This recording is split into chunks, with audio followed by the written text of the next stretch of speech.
So if you clicked on this video, it is because you are on a quest to change your identity. And chances are you've yet to find a way that actually works. So today I'm going to be sharing with you the only way I've found to create lasting identity change. You've probably already watched some other YouTube videos or maybe read some other books or blog articles on this topic, but none of them have worked. Some of them might have told you that you need to spend 5 minutes every morning looking yourself in the mirror and telling yourself how amazing you are.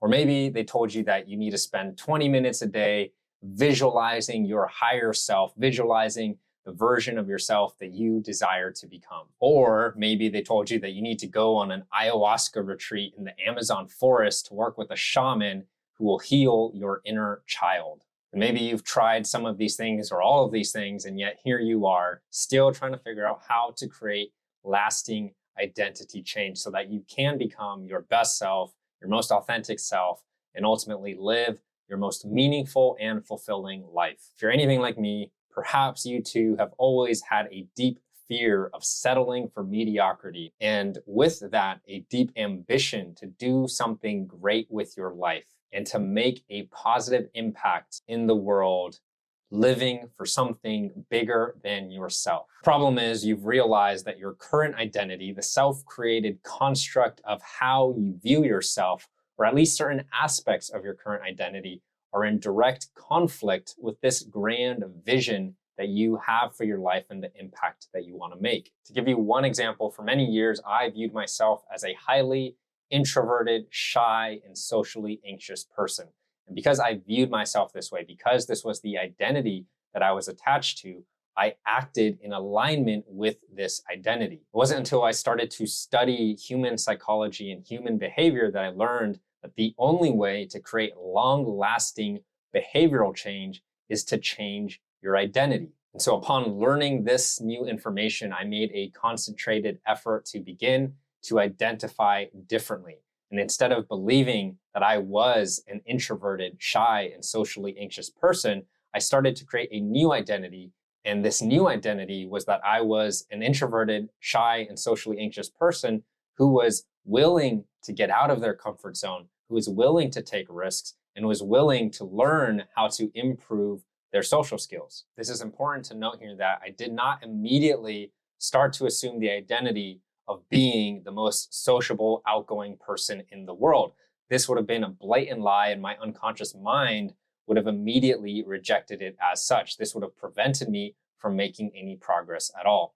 Instead, I gradually started to shift my identity, and slowly but surely over time, I eventually came to identify as I do now, which is as a sociable introvert. And so while I'm still an introvert at my core, I do love to socialize. I do love to get to know people. And through practice, I now have proof or evidence to back up this identity that I am the type of person who's capable of going up to anybody, even a stranger, and starting a conversation, which is something that I was incapable of doing before with my old identity. So that's just one quick example of one aspect of my identity that I consciously changed over time.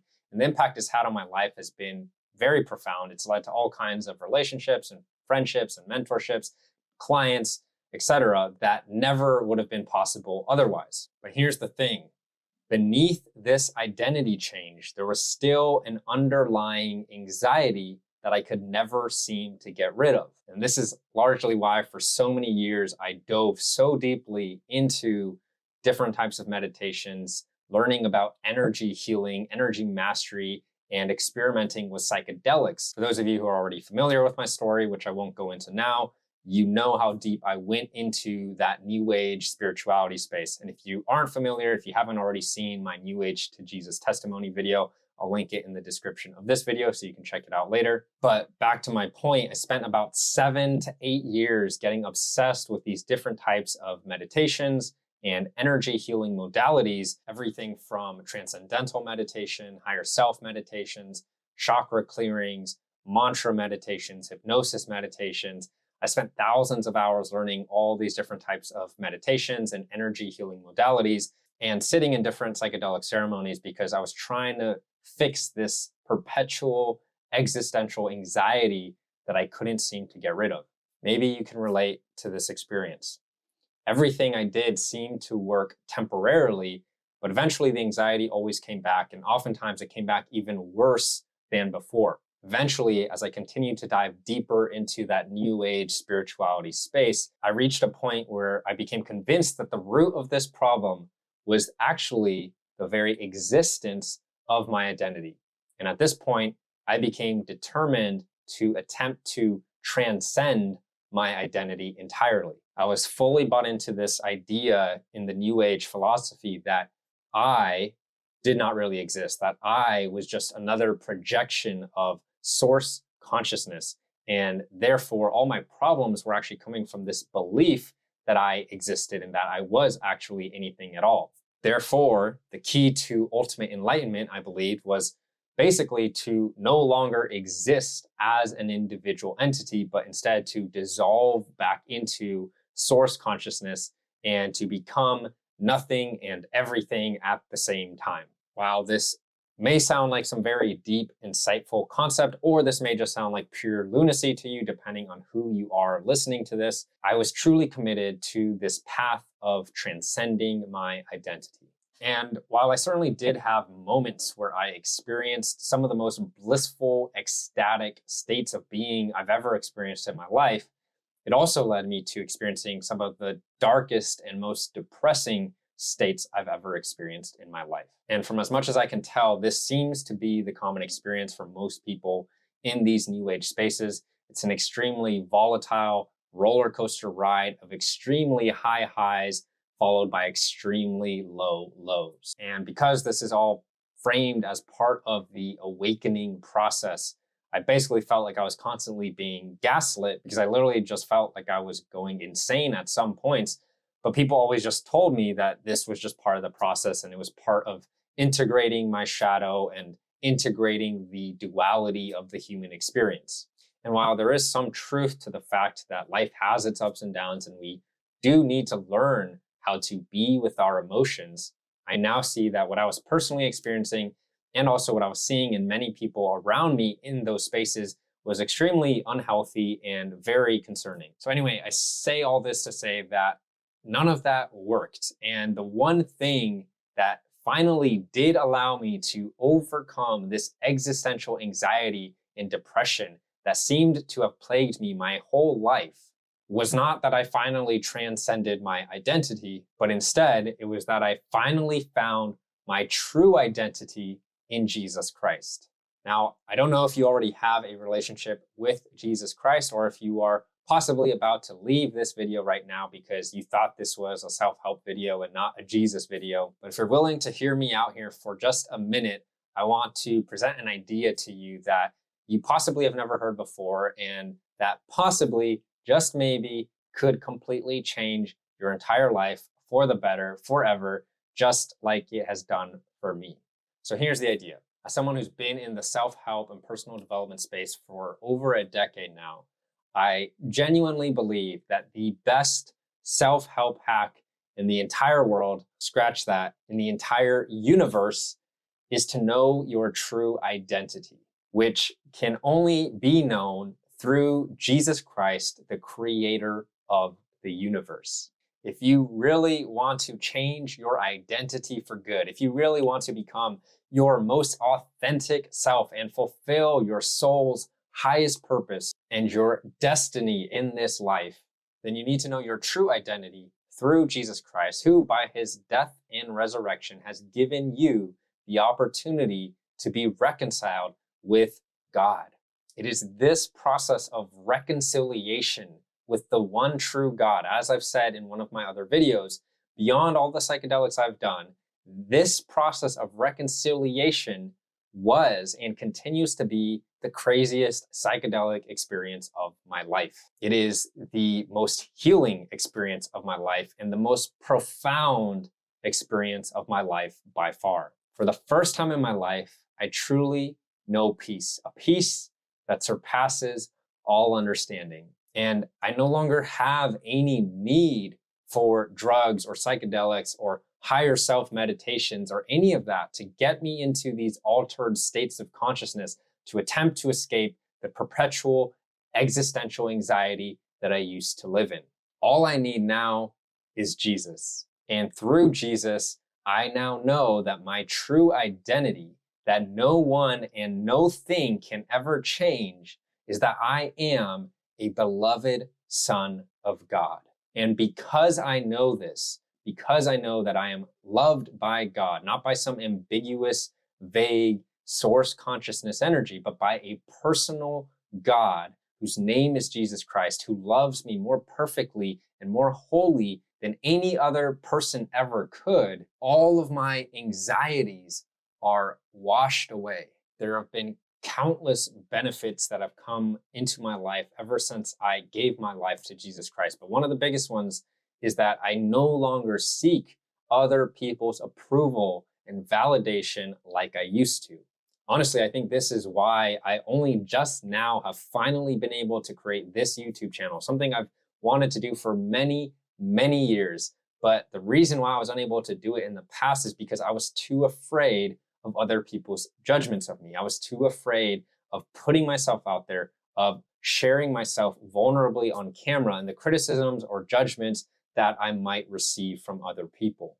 But now that I know who I really am and I know who I'm doing this for, none of that matters. There is nothing that any other human can ever say to me that can shake my identity, my value, and my worth, which all come from Jesus Christ. When my identity used to be attached to my accomplishments and to my achievements and what other people thought of me, my identity was built on sand. And then when I was trying to transcend my identity and become nothing and everything, again, my identity was also built on sand because I had no convictions. I was this amorphous being. I was unstable and unanchored in anything. But now that my identity is rooted in and attached to Jesus Christ, the King of the universe, my identity is built on a rock. It is permanent and unchanging. And with this identity anchored in Jesus Christ, contrary to what most non-Christians may think, actually comes a tremendous freedom. A freedom not to do just whatever I want to do, but a freedom to do what I ought to do. A freedom to become the man that God created me to be. A freedom to fulfill God's purpose and will for my life. Looking back, I now see that I had to go through 3 different stages of evolution in my own personal identity. And I believe that it's important to understand these 3 stages in order to understand how you can also create lasting identity change. So I'll just quickly recap what these 3 stages were, and perhaps you can see which of these 3 stages you may currently be in yourself. So the first stage is what I'll call the finite identity. This was the first 25, 26 years of my life when I identified as the things that I did, as my accomplishments, and as the ways that I wanted to be perceived by others in the world. Some of these identities included things like being a straight A student. So when I was in high school, this was my primary identity.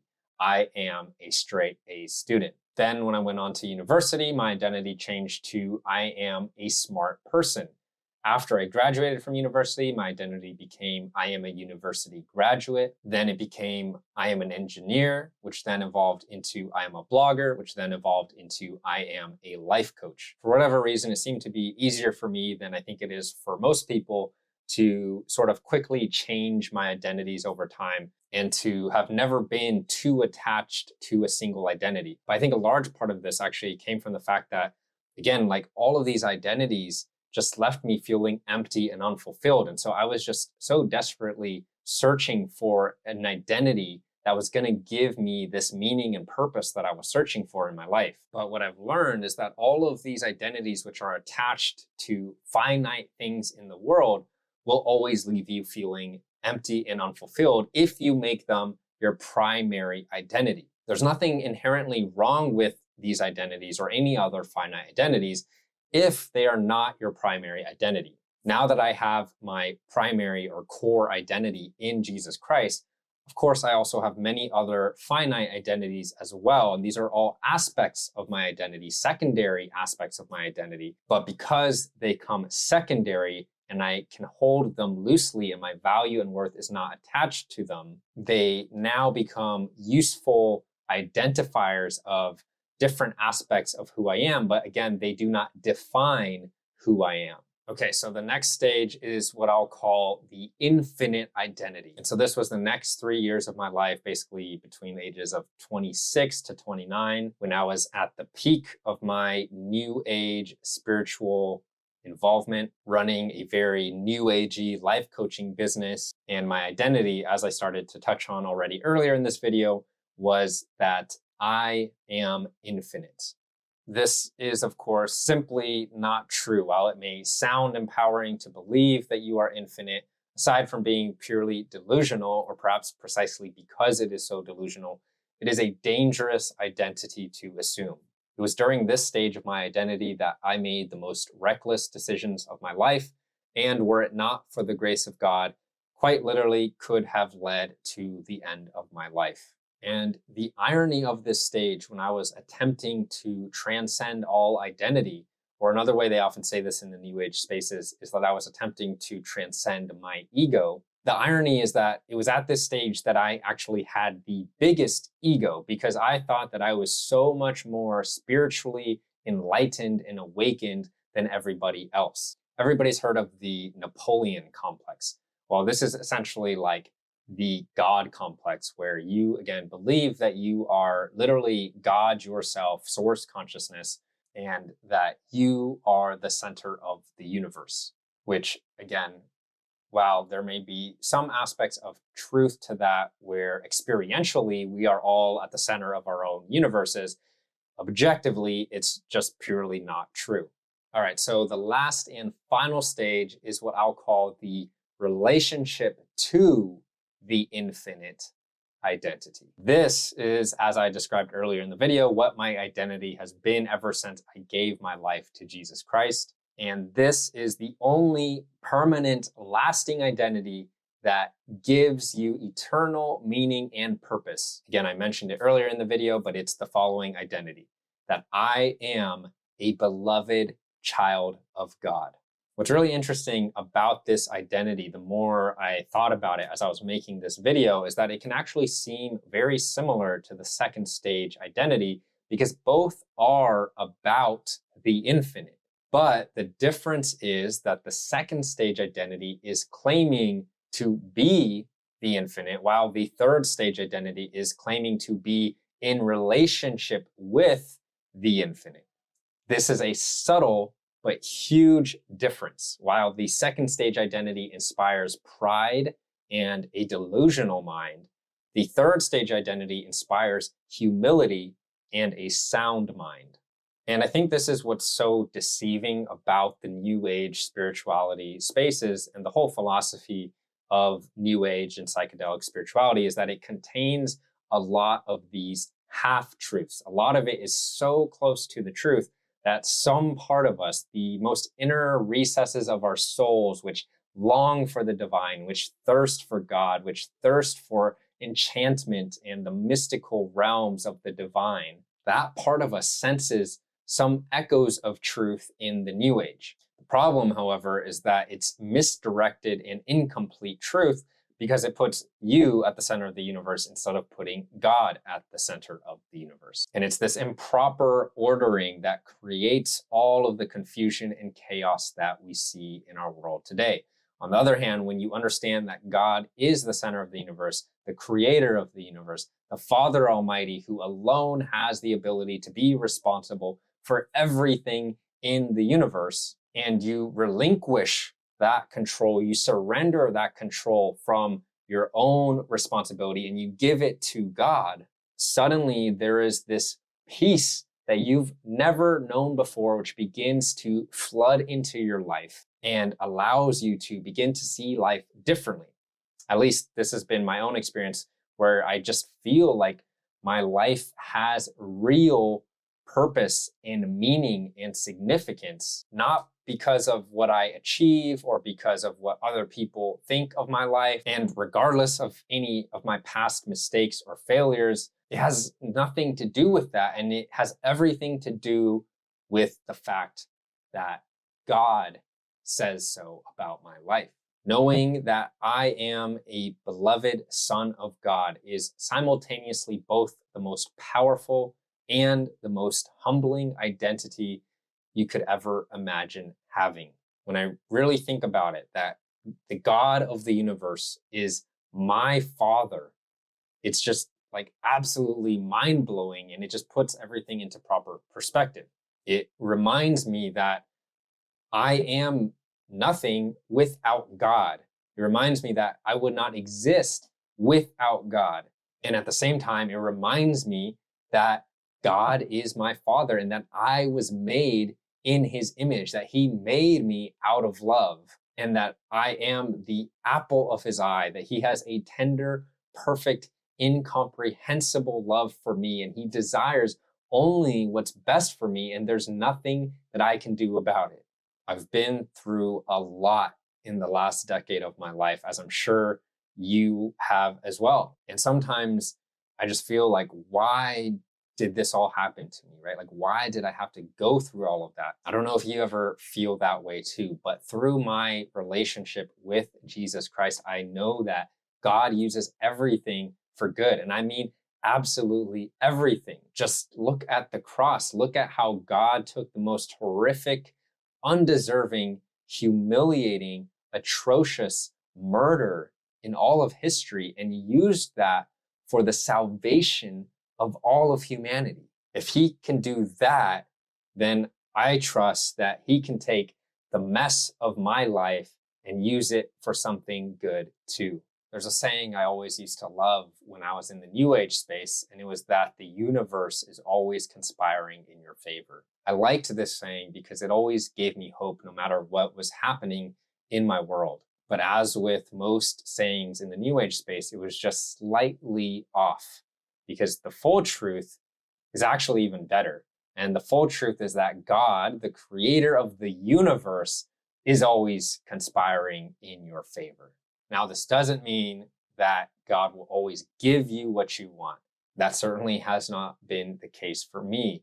But like any good father, he knows that sometimes what you want is not what you need and is not what's actually best for you. This has been a really hard lesson for me to learn, but one of the most important lessons I've learned along my journey so far, which is that God knows so much better than I do. He knows what I need better than I do. And there's a deep peace in knowing that God is always wanting what's best for me, even when I don't understand his ways. But when I can trust in his love and in his goodness and in his promises, as scripture says, he has good plans for you. He has plans to prosper you and not to harm you, plans to give you hope and a future. Another huge benefit since rooting my identity in my relationship to Jesus Christ is that I honestly feel more myself than I've ever felt before. I heard a really great quote from Father Richard Sunwoo, the pastor at the USC Caruso Center. Here's what he said. He said, "Seek Jesus, and guaranteed you will find your authentic self." He then went on to say that if you try to find your authentic self without Jesus, your life will be rocked by darkness, by fear, by doubt, by depression, and by sadness. I can 1000% attest to this from personal experience. This was basically, again, the entirety of my 20s. And this is why I'm so passionate about sharing my story, because if this video can save one young 20-year-old kid out there from having to go through everything that I had to go through, searching for identity in all the wrong places to finally learn this lesson, then all the time and effort that I put into making these videos would absolutely be worth it. Because again, once you understand that so long as you continue to create your identity in either of those first two stages that I described in this video, you will never be satisfied. And The greatest self-help and identity hack of all time is to anchor your identity in your relationship with Jesus Christ. And with that, I'll wrap up this video here. No matter how old you are, I hope you enjoyed this video. I hope you found it valuable, useful, and enlightening in some way. If you did and you're not already subscribed, hit that subscribe button and then share this video with a friend if you think it'd be valuable for them too. I'd also love to hear from you in the comments if you want to let me know what stage of the 3 stages of identity are you currently in. Until next time, this is Stefano Gandini signing off for now. God bless and see you in the next video.